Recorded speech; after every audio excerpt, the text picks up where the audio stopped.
Here in Pippins postgame, wrapping up a 5-3 win tonight for the Pippins. They salvaged the final game of the series with the Corvallis Knights. They take it thanks to a lot of really solid pitching alongside the winning pitcher, Pete Minella, went 5 innings. I don't know he expected to go quite that long. Taylor Dollar, the starter, got injured.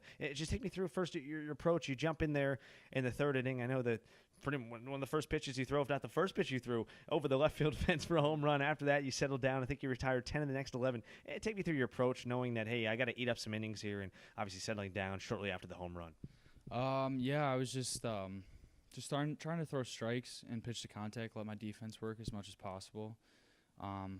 Coach Kearns told me before the game that I'd probably have to eat up some innings tonight. So, yeah, I was just trying to get the fastball over and let them hit it and essentially just get my defense some work in. You mentioned to me that in the past you've been kind of a midweek starter at times for Western Illinois, and then previously, obviously before that level, summer ball, that type of thing. But what's your approach when you know that, hey, I got to go a little bit deeper into the ball game than maybe I'm used to in a relief type role? I think my main focus was just get that first pitch strike over. I usually have a lot of success if I get the first pitch over, first strike. So that was just mainly my focus, and just mainly just pitching to contact. So Corvallis, obviously a power hitting group. The guy who hit a home run, Shrum, he hit a couple. He went out yesterday as well. But after you saw that, I know it was kind of a hanger. What's the adjustment you made, and what are you thinking about? I know you've been able to watch these hitters. You had the advantage of watching them for a couple days and pitched earlier. But just take me through your approach against a lot of these really good hitters in the lineup. How to keep them off balance. I know you mentioned first pitch strike, but other things you're focused on? Just keeping the ball down mostly. Just and locating my curveball. I wasn't very consistent with it to begin with, obviously, and then just kind of found a rhythm, and then just keeping the ball down, painting corners. So just everything was kind of working and worked to my advantage.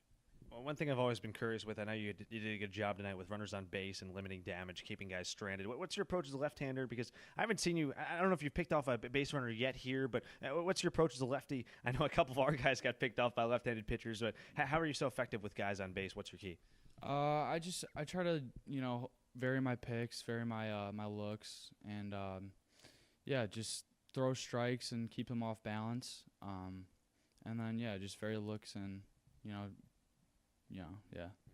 And then behind you, after 5 solid innings, just that one run on the homer, the newest Pippin, I guess I should say, Grayson Jones comes in. He was a scoreless frame.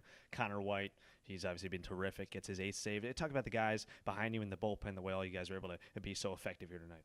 I think, everybody knew that we were going to have to kind of hunker down on the mound tonight, especially after Dollard came out. So I think we all just kind of had the same focus as getting the first pitch over and then getting that first out. And, throwing strikes is it offers a lot of outs. So I think we pitched very well tonight. Well, Pete Minella gets the win. He's 2-0 now. He's soon to be redshirt junior at Western Illinois. Pippins back to 500 overall, back a game over in the second half. They hit the road now, 3 with Bend starting tomorrow night at 6:35.